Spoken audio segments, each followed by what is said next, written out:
Okay, so I've got two photographs that I want to do something with.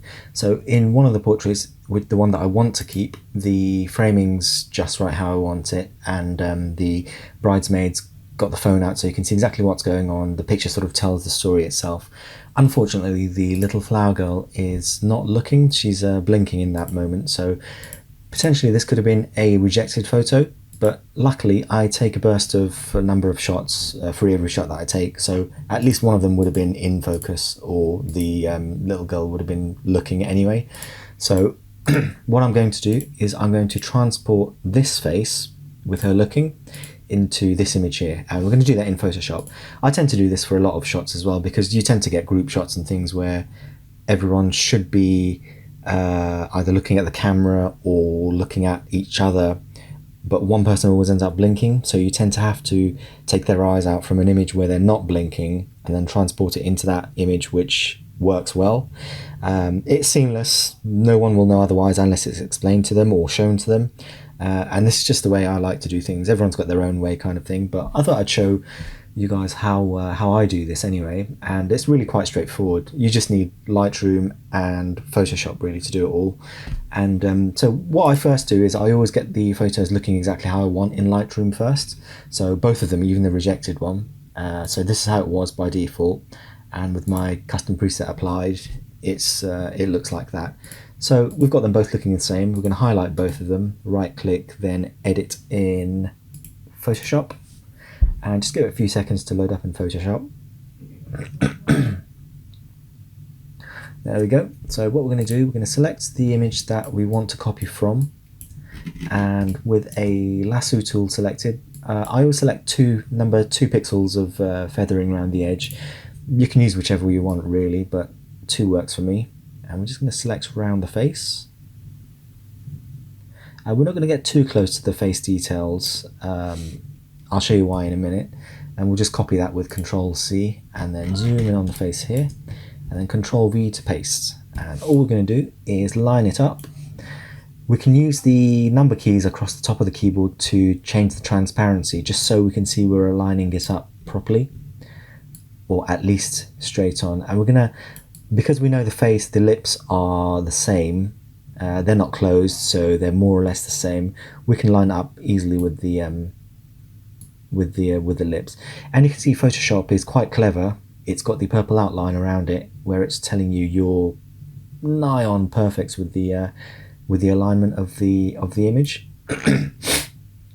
And because there is some framing difference between the distance of each shot in Lightroom, what we can do is, you can see the nostrils here are slightly out of alignment, so we can just bring it down to shrink it a bit to make it perfect with the destination image.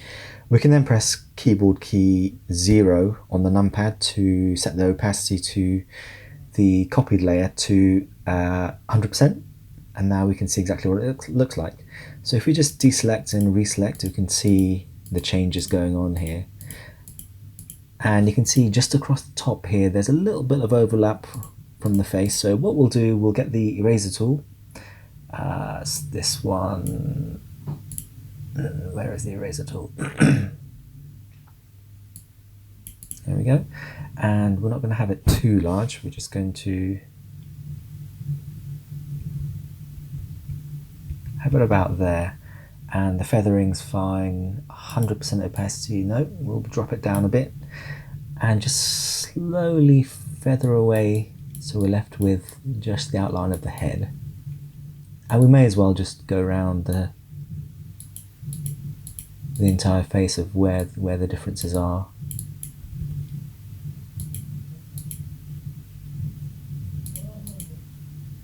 So we've got some blemishes there, and some around the eyes there as well. So we'll just blend that in nicely.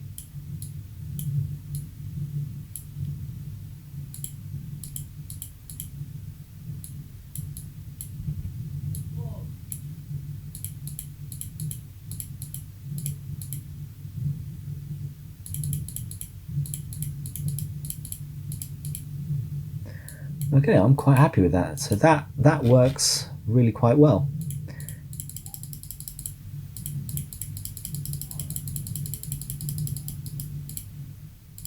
I mean, I could have just taken the eyes, but I prefer to take the whole face, and I think it works a bit nicer, really. So once we've done with that, we Control S to save, and it will import it back into Lightroom. We don't need to worry about the source image. We can just cancel that one away. And now we have our edited image along with the rejected one, initial rejected one, stacked up. We can close the stack and we're left with the edited one. And the source one we can mark it as rejected, so just exit on the keyboard and it's back in the reject pile. So that's it. That's pretty much all you need to do. It takes a few minutes. You can take a lot longer if you want to fine tune it and so on, but this works. It's got the exact result I wanted and there's no issues whatsoever with that. And that's how you do that.